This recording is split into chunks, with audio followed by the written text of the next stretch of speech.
per day 2024 251.59, 2023 239.15. Maximum energy supplied during a single day, mega units, million units. Yeah.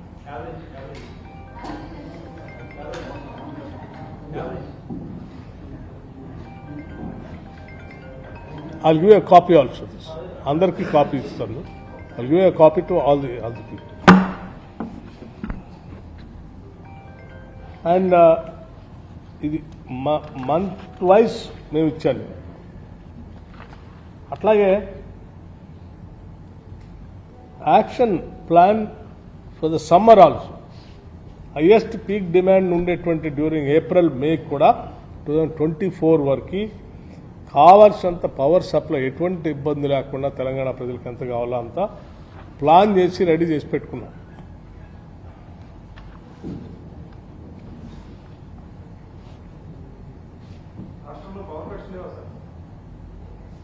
There is no power cut.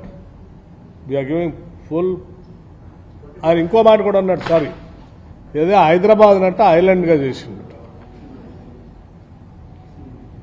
ఏం island చేసినంటే Hyderabad island. మీరు నీకంటే ముందు 2014 కంటే ముందు ఉమ్మడి రాష్ట్రంలోనే దీన్ని తయారు చేసి పెట్టిపోయారు. నువ్వు కొత్త చేసేది ఏంది? అట్లాగే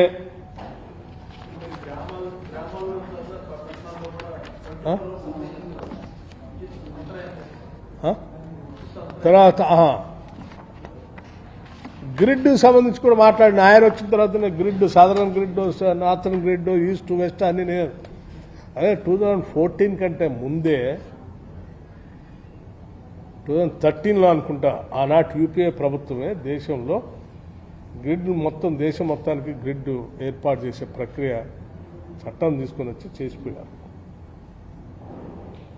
నువ్వు రాకముందు నేను వచ్చిన తర్వాత చేసిన నేను వచ్చిన తర్వాత అది చేసి ఇన్ని అబద్ధాలా?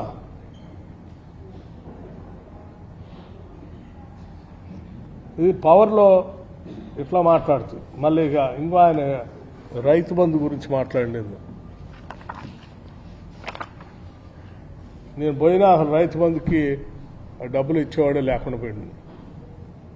యాడే లేదు రైతు బంధుకి డబ్బులు. నీ పీరియడ్లో రైతు బీమా గురించి మాట్లాడిను, రైతు బంధు గురించి మాట్లాడు. నువ్వు ప్రజలకు అసలు ఎప్పుడైనా నీ దగ్గర అసలు ఫైనాన్షియల్ డిసిప్లిన్ ఎప్పుడైనా ఉందా మీ దగ్గర? చెప్పింది ఎప్పుడైనా చేసావాను?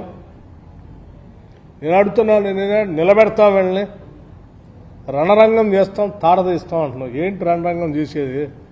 నువ్వు 3 ఎకరాల భూమి ఇస్తా అన్నావు, ఇంటికో ఉద్యోగం ఇస్తా అన్నావు, డబల్ బెడ్రూమ్ ఇల్లు కట్టిస్తా అన్నావు.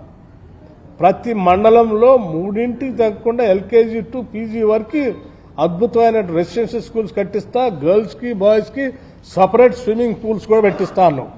10 ఏళ్ళు కట్టినాను. కట్టినవా? చేసినవా? ఉడికేనా? మళ్ళీ ఎట్టా పంట నష్టపరిహారం చేస్తే మొత్తం నేను ఇచ్చాను, అది కూడా చెప్తున్నాను. కానీ మేము రాగానే ముందు దృష్టి పెట్టిందే పవర్ మీద, తర్వాత ఆర్థిక పరిస్థితి మీద. 7 లక్షల కోట్లు అప్పు చేసి నానా ఆగం చేసిపోయిన రాష్ట్రాన్ని. అయినా కానీ మేము రూపాయి పోగేసి దోబరా ఖర్చులు తగ్గించి అనేక భారాలని అధిగమిస్తూ మొట్టమొదటిసారి 2019లో ఎప్పుడో 1st తారీఖు నాడు జీతాలు ఇచ్చారు మీరు అధికారులు, ఉద్యోగస్తులు. ఆ తర్వాత ఎప్పుడు ఇలాగ 2019లో దాన్ని ట్రాక్ తీసుకొచ్చి మేము మార్చి 1st నాడు మొట్టమొదటిసారి 1st తారీఖు రోజు అందరు జీతాలు ఇచ్చాం.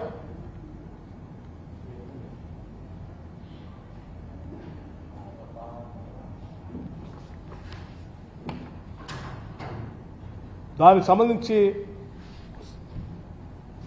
3,69,200 మంది రెగ్యులర్ ఎంప్లాయీస్కి 2,88,000 పెన్షనర్స్కి on 1st March 2024 salaries and pensions paid. మీరు లాస్ట్ మీ హయాంలో మీరు పే చేసింది ఎప్పుడు అంటే 2019 నుంచి మళ్ళీ మీ శాలరీస్ ఎప్పుడు ఆ 1st తారీఖు ఇవ్వలే. మీరు డేట్స్ కూడా నేను చెప్తే కావాలంటే ఏప్రిల్ 2023 11th ఏప్రిల్కి ఎప్పుడో ఇచ్చారు, 23-24 12th ఏప్రిల్కి ఇచ్చారు, మే 11th మేకి ఇచ్చారు, 2023-24 10th మేకి ఇచ్చారు. ఇలా డిసెంబర్లో అయితే 2020 నవంబర్ 13th ఇచ్చారు, 22-23 డిసెంబర్లో అయితే 13వ తారీఖు ఇచ్చారు. 2023-24 ఇలా చెప్పుకుంటూ పోతే ఈ లెక్కలు చూసుకుంటూ వస్తే లాస్ట్లో 13th మార్చ్ నాడు మీరు 2022-23 13th మార్చికి ఇస్తే 2023-24 మార్చిలో మేము ఫస్ట్కి ఇచ్చారు జీతాలు. ఇది వాట్ ది ఫైనాన్షియల్ డిసిప్లిన్. పోనీ ఇచ్చి మిగతా ఏమైనా కట్ చేశామా? లేదే. మిగతా వాటన్నిటికీ నువ్వు 40,000 కోట్లు పెండింగ్ బిల్స్ పెట్టిపోతే కూడా ఒక్కొక్కటి క్లియర్ చేసుకుంటూ వస్తూ ఉన్నాం. మేము ఇచ్చిన గ్యారంటీలు నీలా గాలికి వదిలేయలేదు. 500కే గ్యాస్ సిలిండర్ ఇస్తామంటే ఇచ్చా మార్చి. 200 యూనిట్ లోపల ఉచిత కరెంటు అంటే ఎస్, మార్చి 1st నాడు నుంచి మేము 0 బిల్లు ఇస్తున్నాం.